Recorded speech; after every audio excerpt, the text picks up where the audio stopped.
Hey guys, welcome to another video and thanks for clicking on this one. In this video, I want to talk about something that I wish I knew about when I first started this journey, and I think it's going to help somebody out there. If you're new here, welcome. If you're a returning subscriber, thanks for clicking on this video. Now, what I'm talking about here shouldn't be something new to you, but it could be. I don't know. So when I first started my journey of investing, the first things that I did was, I want to invest money because, well, if you invest the money, it works for you and you don't have to work for money all the time. And that is true. But what that means though is I didn't do any financial audit of where I am at the time. And if I was prepared to take a hit, even my investment, and be able to hold off touching my investment in the short term need, for a short-term need, whether it's for an emergency or for something that comes up within that time frame, okay, of me starting this journey. So here's the scenario that I want to paint for you. Imagine you are about to start your journey. You have, let's say, $1,000 saved up, or you have $5,000 saved up. You're wondering, what do I do with this money that I can keep it for a long time, let it grow? And you've heard about investing. You know that investing in stocks is one of the things you can do. Well, that is true. And you ask yourself, should I put the money in investments right now? Well, before you do that, here's something that I want you to ask yourself and that question is, do you have enough to cover some of the emergencies that may come up? This question is so important because it can help you to avoid some of the mistakes that I've made and a lot of people have made. Because we believe that, if we have $5,000, let's put all that money into an investment so that it can start working right away, considering we know that compound interest is one of the greatest wonders of the world, right?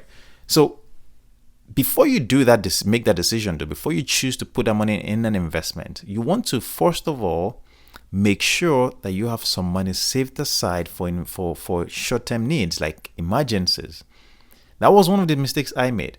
And you don't want to do the same thing. The reason is because if you put all that money into an investment and tomorrow the stock market goes down or some of the investment you bought goes down, what would then happen is that you are forced to go and take from that investment and sell when you're supposed to be holding, or even buying more. You're now forced to sell at a loss. And now you've, first of all, killed the goose that will produce eggs for you down the line, but also you're probably going to be discouraged walking away knowing that you've just lost money, and you probably don't want to come back to doing that thing that you lost money on. So the first thing I want you to do is do a financial audit of where you are. Think about this. If I were to take a hit, maybe damage to your car, tire, something comes up that you didn't plan for and you have to pay for it, would you need to touch that money? If the answer is yes, you will need to touch that money, then that's not the money you should be investing. That is not money you want to put in the market. That is not money you want to put in cryptocurrencies. That is money that is supposed to go towards your emergency fund. Now, they call it emergency fund, but I look at it as an insurance fund. It's like an insurance. Why do we pay for insurance? It's so that, sometime if you have to cover a very expensive thing, at least you can use, if you have an insurance covered. Well, for me, it's like an assurance that I have some money to cover some of these bills when something comes up. So that is why I look at it as almost an insurance or an assurance fund, even though it's an emergency fund. Okay. So that's what I would recommend that you do. Do that financial audit, ask yourself that question, and put that money to the side. If the answer is no, that you cannot take a hit at this time and not have to touch that money. Now, I would work towards saving that money on a regular basis. So let's assume that I need, maybe for 3 months of emergency fund is what you need. And every month, for simple numbers, your expenses are like $2,500. Well, I need 3 months of that. So that means you need to have $7,500 saved in this emergency fund before you then consider investing in the stock market. Why? Why is that a thing? The reason is because when you put your money in the stock market, you can't easily, even though it's accessible in a brokerage account, it's not the most efficient way of getting in and out. Like, you don't want to sell to go and pay for an emergency. Like I said, even if you've made money, all right, on paper, if you sell Well, all that money you've made, you have to pay taxes on them.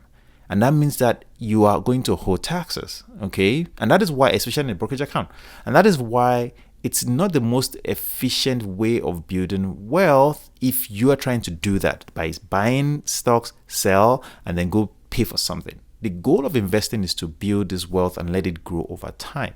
And it's okay to sell so that you avoid losses and all that stuff. That's fine. But when you're doing it in a manner where the money itself isn't growing, yes, the money goes up in value, but then you are selling it to go and use that money to pay for an emergency, for example, then you're defeating the purpose of letting these investments work for you on a long-term basis. It's okay to sell to prevent maybe further losses in maybe a company that is going down that you want to get out of, or maybe you want to use that money to buy something else in that investment account. I think that's okay.